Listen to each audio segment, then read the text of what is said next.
Alrighty guys, welcome back to the channel. This week we've got a big 7-fight verdict card to go through for UFC 266, Brian Ortega versus Alexander Volkanovski. Apologies for the background noise in this video. I know it's a bit loud, but you just have to bear with me this week. Before we get into this week's event though, just quickly recap my last video. It's been a little while. Apologies for the inconsistency with posting.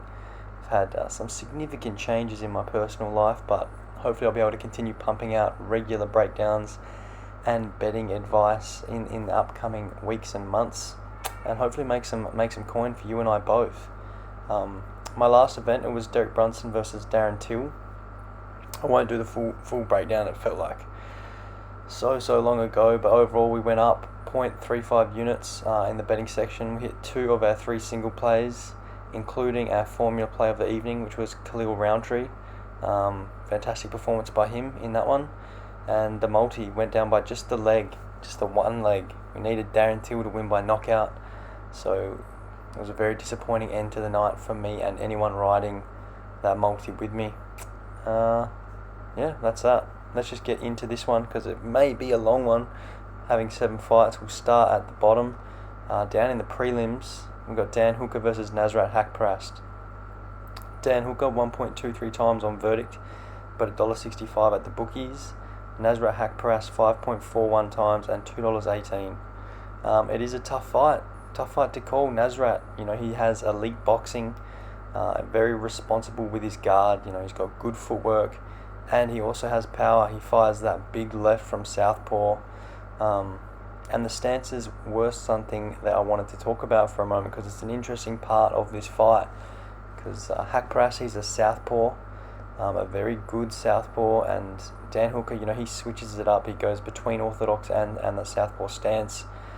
I feel like when Dan goes orthodox in here, I do prefer Nazareth to land his power hand more. He's very adept at getting his lead foot off to the side, winning that footwork battle, and then getting his head off to the side as well and hammering down that left straight or left cross. And yeah, they're going to match up very interestingly there. And I think that Dan will go in orthodox for the most part because it's going to open up his kick attacks, and one of the advantages he has in that department. I'll get to that in a bit though. As for Nazareth, his output, it's also fantastic. Dan Hooker, he's got high output himself, but Nazareth is marginally higher than him. And Hackpress, he's evolved as a fighter throughout his UFC career thus far. He's rarely reckless anymore. He's very patient on the edge of range, and then he really does make his advances count with extended combinations and good work within the pocket. He rips the body and does fire uppercuts as well. Going to Dan Hooker, he definitely has more weapons in this fight. He's a rangy Muay Thai style fighter, and just as the name would suggest, with that Muay Thai background, he uses all 8 points of contact. The elbows, the knees. He has multiple finishes with big knees. His timing is excellent. And Dan, he also works the body and kicks the legs a lot. Nazareth is somewhat one-dimensional in the fact that he only really uses his boxing offensively. He sometimes kicks the body, but very rarely to the legs. Another area where Dan Hooker has an advantage is with the jiu-jitsu. He has notched submissions in his career. Nazareth has not for the most part. I've got to hear Nazareth 0 submissions as a professional. But you look at Dan Hooker's submissions, and they're mainly that high arm guillotine, that hangman choke, which is predominantly found on an opponent's takedown attempt. I do not see Nazareth shooting takedowns and getting anywhere near that choke in this fight. And then on the flip side, Dan Hooker, he's extremely content to just stand and strike in his fights. Very rarely implements a wrestling game plan. So I do see this predominantly being a stand-up bout, and it's honestly so close. I think Hooker, he's going to have an advantage at kicking range. He's already the longer guy, and he has more tools at distance. And I also think that Hooker has the better clinch offense as well with the knees and elbows. But in between, from that punching distance to the pocket, I do think that is Nazareth's field. Because Hooker, He does make good reads with his knees, but he isn't the fastest of counter punches. And Nazareth is super sound defensively. You know, he doesn't do the same thing too often, and he's hard to set up in time. I truly think that the way in which Hackpress covers that middle distance and puts together long combinations, he's going to find Hooker. And, you know, Hooker is durable. That Chandler fight, it didn't really look like it, but he's taken some beatings and some big shots in his life and ate them all, and he won't quit. But the pre-fight prep for him here, you know, he's literally flying in from New Zealand and weighing in on the same day. It's going to be grueling, and it is a big factor. You know, he's going to be exhausted. It's going to take a toll on his chin, on his output, on, you know, his susceptibility to getting sloppy defensively as the fight wears on. And if you're looking at the pre-fight kind of preparations, Nazareth, he hasn't had the easiest of camps either. He did lose his mother 3 weeks ago, and that mental toll, it could well be just as big of a factor. Plus he's also dealing with visa issues currently, but I do just struggle to see a world in which the best version of Dan Hooker rocks up this weekend, and Nazareth is a seriously strong prospect. So I've actually got Nazareth Hackpressed here, and I'm taking him by a decision at 9.68 times. I think he can outland Dan, and I think he can hurt Dan as well. I'm hoping that he kicks the legs, you know, to neutralise Dan's advantages at kicking range, and then also make him easier to find with the hands, which should be a part of his game plan, as there's minimal threat of the takedown on the way of on the side of Hooker. But it's hard to say that he's going to go for a kick-heavy or a leg-kick-heavy game plan with no precedent. And honestly, who knows if this fight even goes ahead at this stage with visa dramas for Nazareth. But that's the call at this stage anyway. Next fight along, we've got Marlon Moraes versus Merab Dvalishvili. Marlon Moraes 2.74 times and $2.82. Merab Dvalishvili 1.58 times and $1.41. I've got to say I'm entertained by Marlon Moraes at these odds. You know, he has come undone recently and he is on a losing streak. His chin, it's been well and truly tested, and it has failed all tests. But those tests and those losses have come against some of the more creative and powerful strikers in this bantamweight division, and that is not Merab Dvalishvili's game at all. You know, Merab's striking is very rudimentary. He's got loose boxing, very wild and honestly quite slow. His forward movement is good, and he is ultimately setting up his takedown entries, but on the back foot, you know, his footwork's average, and he's a very hittable guy. And you're looking at Marlon Moraes, and his kicks are devastating. You know, he has a big power and big speed advantage over Merab, plus tidier footwork. So outside of having awful durability, all of the striking attributes side with him. But Merab's wrestling is insane. You know, his pressure's crazy. He fights at a frenetic pace, and he has fantastic conditioning to go hard for all 3 rounds. To speak on his wrestling, you know, he chains his attempts together. He secures top position, but then he also identifies when he's losing position and will set up his grips on his opponent's stand-up to ensure that that he gets his next mat return, essentially. And once on the ground, albeit often non-significant, he does remain busy with kind of little shots to the face plus guard passes. He's never going to get stood up. I think in this fight there's every chance that Marlon does catch Merab with a big shot and potentially put him out. You know, he set him up for one of those kicks and just shows us that vast difference in speed and power that I think he has. But I also think that equally likely Merab just takes whatever shots that he needs to and just smothers Marlon with the grappling. So I'm going with that second option. It's a whole lot safer, and it's very easy to fade Marlon off of his recent performances, but this is a different stylistic matchup, and I definitely think it plays to Marlon way more than these odds suggest. And you know, Marlon's even a jiu-jitsu black belt. He may even be able to do something from his back anyway.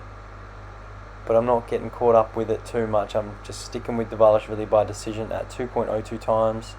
That's the call. Moving along. First fight on the main card, we've got Jessica Andrade versus Cynthia Calvillo.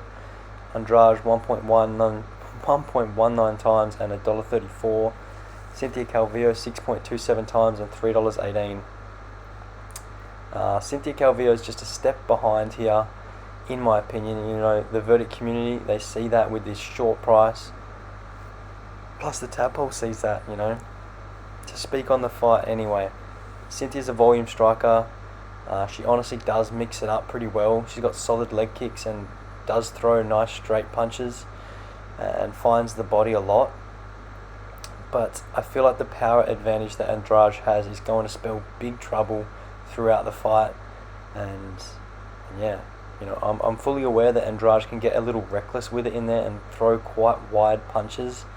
But she is super aggressive and has fantastic forward movement and closes distance very quickly, which is something that Cynthia typically manages quite well, and it's the reason why her striking defense numbers are high. But she hasn't fought anybody with the explosivity of Andrade, you know, someone who can pressure her back and then bridge that gap when she has no space left to go, and also someone who's going to seriously hurt her when they land. You know, Calvillo fought Chukagian in her last bout. Chukagian, her shots would feel like feathers compared to what Jessica can and will hit her with. And then you look, Jessica also has the wrestling advantage. You know, she has the stronger and more complete takedown arsenal of the two. And I simply think Calvillo is a touch outmatched, and I think she gets finished. You know, I see Andrade hurting her on the feet. I see that Cynthia's going to need this on the mat. She's going to mix it up, shoot her own takedowns, you know, which she does do. She does implement wrestling themes throughout her fights. And then I see her getting snatched in a guillotine. I could even see Jessica going for a mounted guillotine herself in a situation where she's kind of curling Calvillo up against the cage. So that's the read. Andrade first round submission, 23.63 times. It's a fantastic price. And extra credit to the Tadpole when it goes via guillotine. Please and thank you. Next fight, Curtis Blades versus Jairzinho Rozenstruik. Curtis Blades 1.47 times and $1.28. Jairzinho Rozenstruik 3.12 times and $3.60. Doing a bit of research, Curtis Blades has been a favourite in all 13 of his UFC fights to date, which is crazy. And I do see it. You know, he's a pretty dominant heavyweight, and he's got that style that people favour, and the bookies evidently favour, being that smothering type wrestler. It always seems like it's going to match up well against these unathletic heavyweights, especially since he has started putting some advancements into his striking game. You know, his defense remains quite poor, but he has more weapons now. He kicks the legs, he pumps the jab out there, and then does get on the front foot with combinations as well. His kryptonite though, athletic power punches. You know, he has 3 losses, all via knockout, 2 of those to Ngannou, and then the one most vivid in memory to Derek Lewis in his last fight.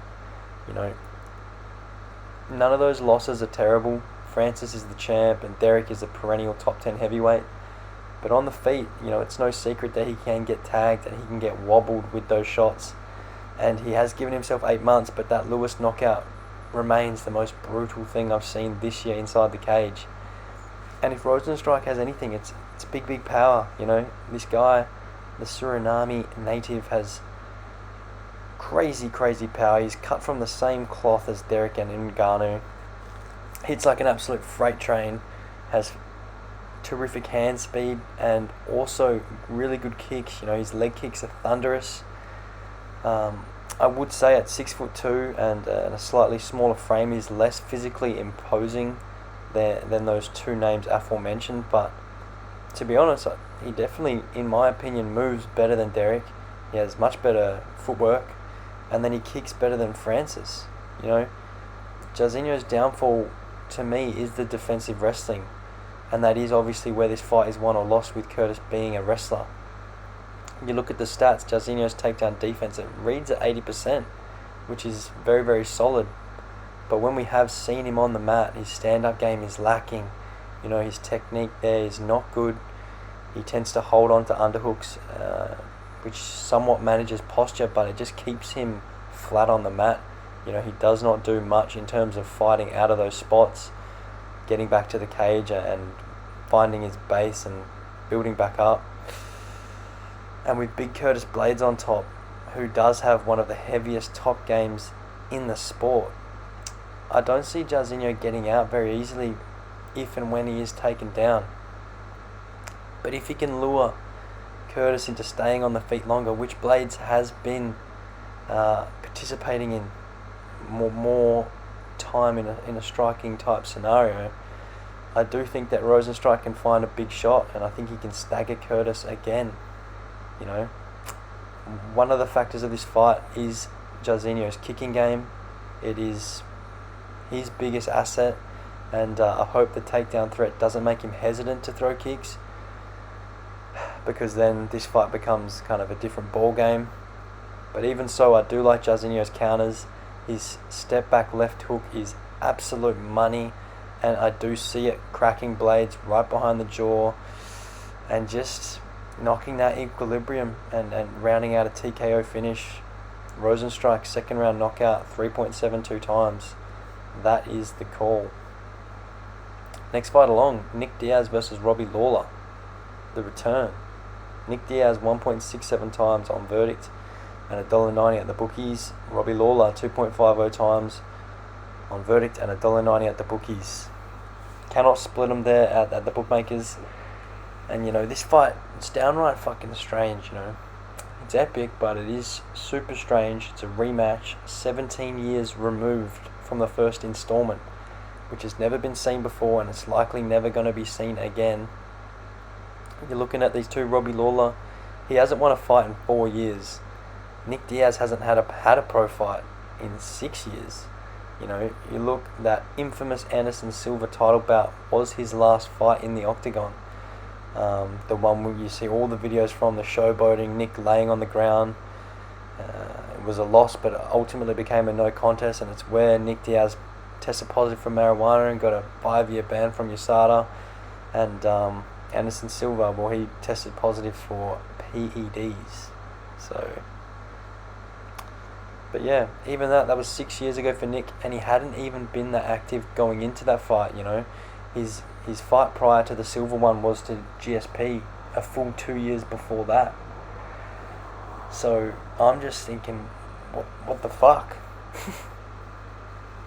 Essentially, at this stage, Nick is still younger than Robbie. You know, the time off is a massive factor, but he's still remained within the game somewhat, training with his brother, you know, training jiu-jitsu, and you know, he would have been in Nate's corner for all of these years, except that suspension kind of disallowed him from doing so.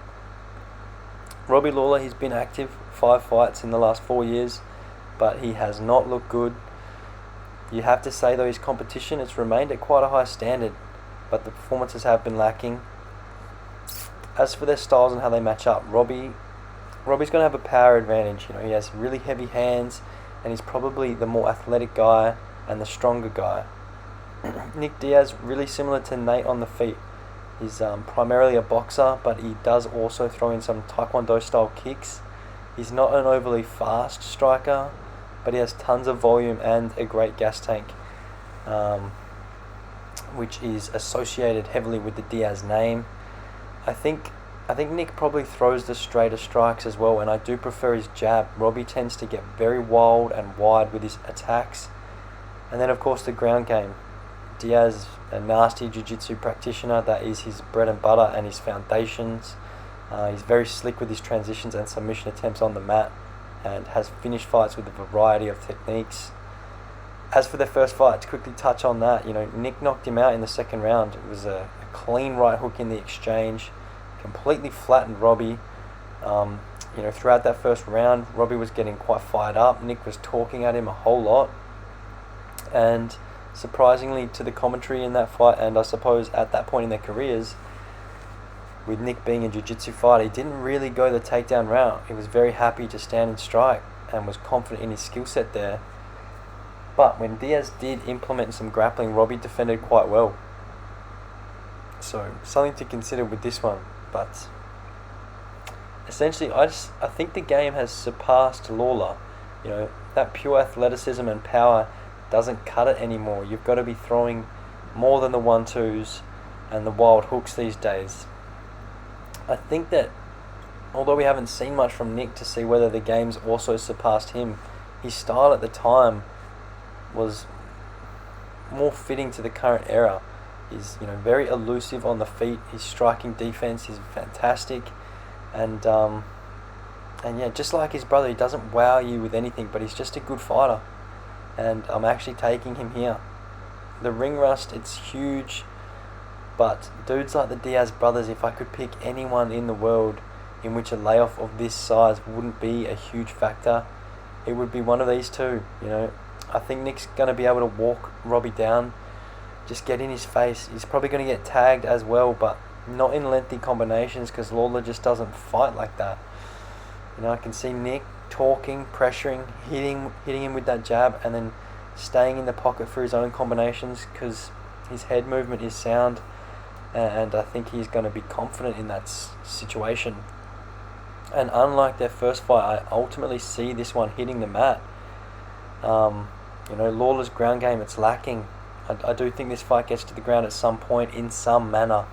Whether that be a traditional takedown, whether it be a knockdown. Both of these guys have the potential to find knockdowns.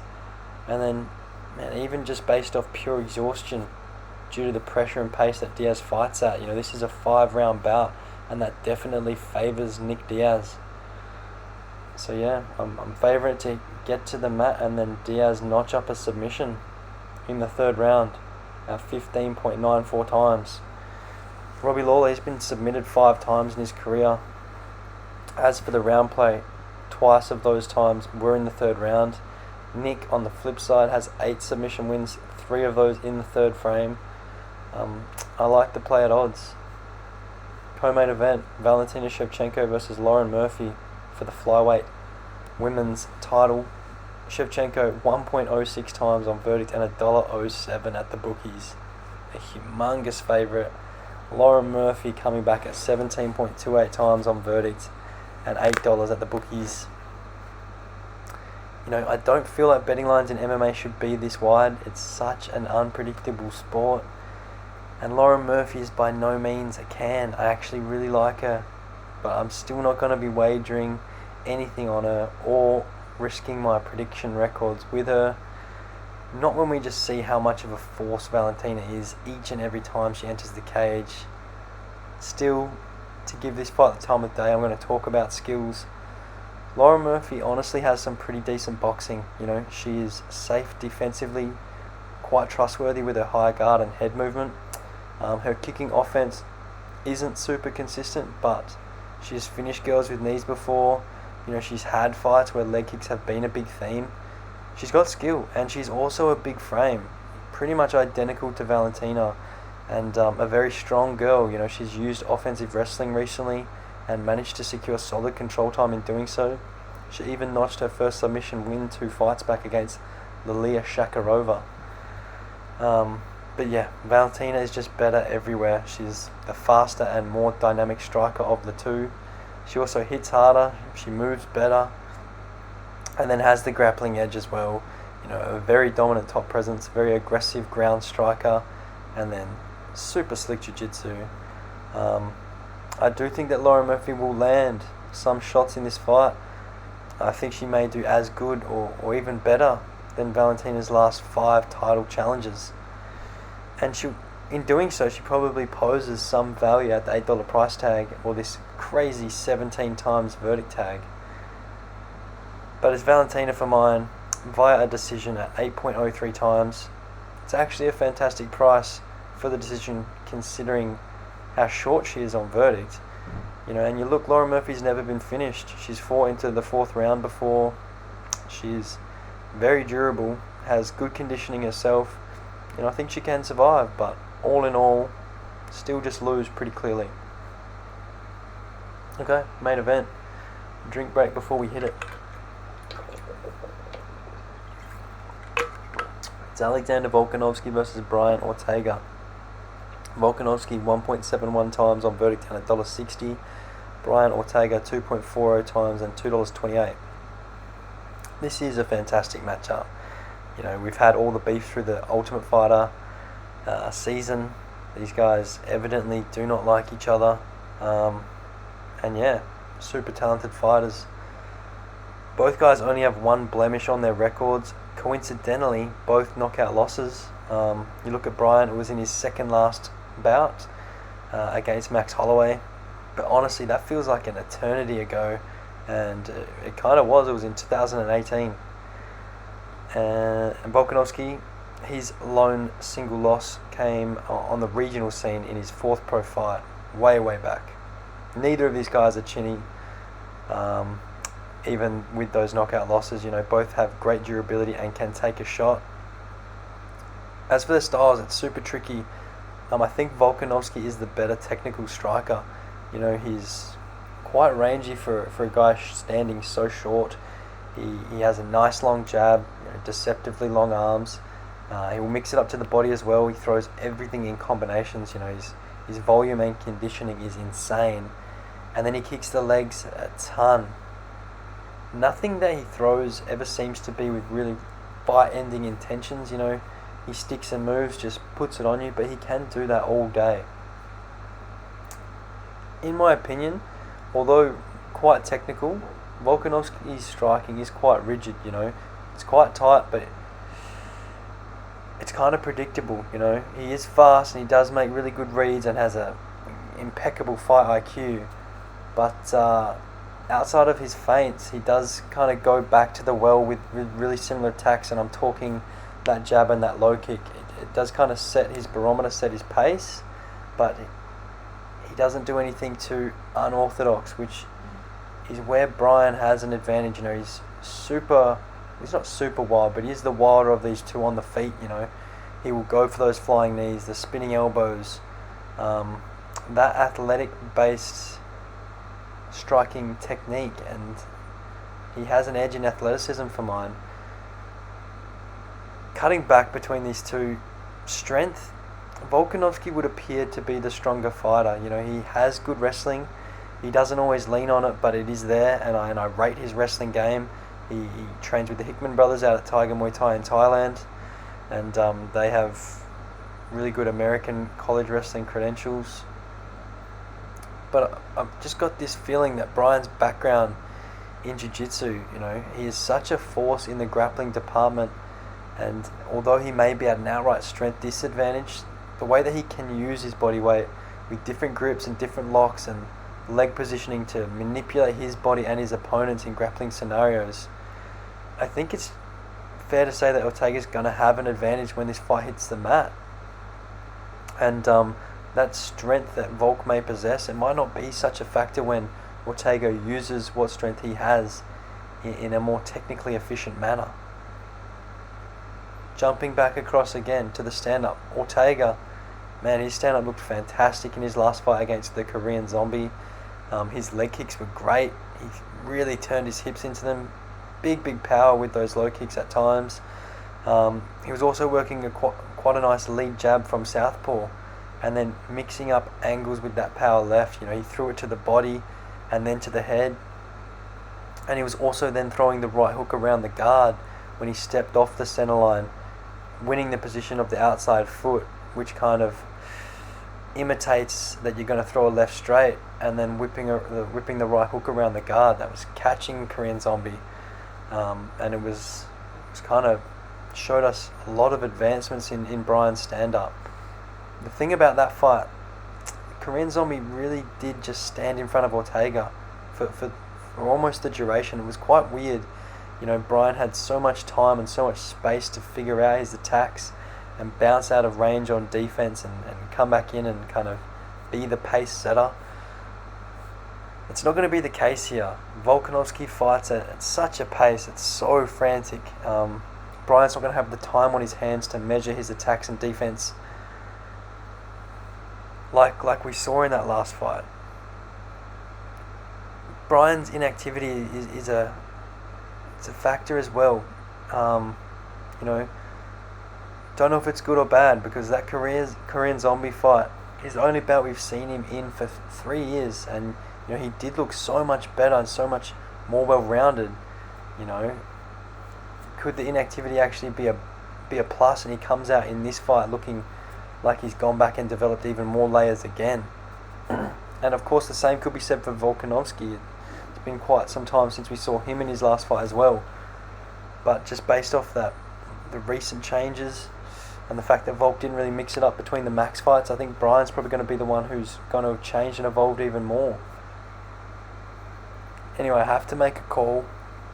It's a tough fight. I do really want Volkanovski to win, but I'm taking Brian Ortega, which is dangerous. You know, Volkanovski's fight IQ and game planning is second to none, and he's going to absolutely bring the fight. I think he is faster. I think he has better volume, and he has great defense as well. And he's going to be a way tougher puzzle for Brian to figure out on the feet than Korean Zombie was. For the fact that this fight will largely, or in my opinion, likely play out at Volk's pace. But in that Chan Sung Jung fight, I really do like what I saw. I like Brian's ability to be a little bit more unorthodox, and I really liked the power I saw going into those low kicks. And we know that when he hits the mat, it's very, very dangerous for Volkanovski there. I don't think there's going to be a wrestling advantage based on the jiu-jitsu credentials. But yeah, I'm looking forward to seeing some ground scrambles, because definitely be some hairy transitions. Ultimately, I don't think we see either guy get finished. I think this fight's going to be fantastic. A war. Two guys that do not like each other. But I'm taking an Ortega decision at 7.91 times. And that's that. That's the 7 verdict fights wrapped up in half an hour. Let's quickly end this video with the bets. We currently have 4 single plays and the multi. Let's hit it. The first single play, I'm taking Jessica Andrade via submission at $11 on Sportsbet. Usually bets at these odds I'll throw a half unit. I'm not. This is a full unit on the Andrade submission. I like the play. You know, she's got 1 less submission than knockouts in her career. I think we are live for a finish on Calvillo for the reasons aforementioned in my breakdown. I won't waste any more time on it, but I do like that bet. I think it will shorten come fight night. The next single play, it's a formula bet, the first of 2 formula plays. So it's a money line. It's Jairzinho Rosenstrike at $3.50 on Sportsbet. Jairzinho here, let me check the facts for you. At this price, he is at a 30% perceived edge, with Curtis Blaydes being in the smack bang in the middle of a moderately sized favourite on verdict. Yeah, I think this price is too high for Jairzinho, considering the chin issues that we've seen Curtis Blaydes possess, and that counter and kind of kryptonite type style for Curtis Blaydes that Jairzinho does have, the athletic power puncher.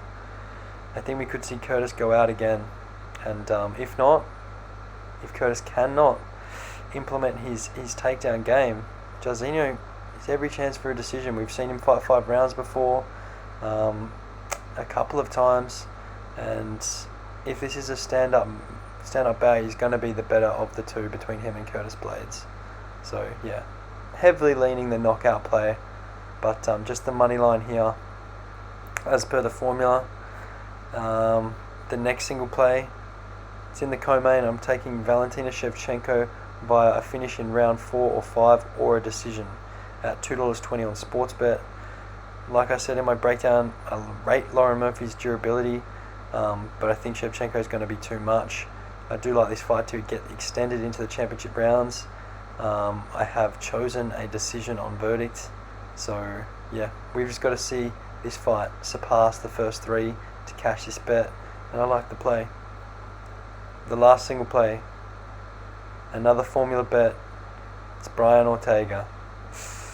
At this price, the best I could find, $2.50 over on Bet365. That is a 25% perceived edge. Volkanovski sliding into the bracket of a light verdict favourite at the moment, and light verdict favourites win at a negative rate. Whether that be just the public hating on Volk, and that's why we're seeing the short numbers, or the close bout, I don't know. I genuinely just think this is a close fight, and these verdict odds are about right, and as per the formula, that provides some value on the betting side of things, and hopefully we exploit that. Again, being an Australian, and a fanboy of Volk. I will not be disappointed if Alexander does take the win here and retain the belt, but from a betting point of view, I'm on Ortega. No more single plays, but there are a couple of Ladbroke props that I will be looking to bet when they get released. Ladbrokes have been doing betting specials on total strike markets and takedown markets.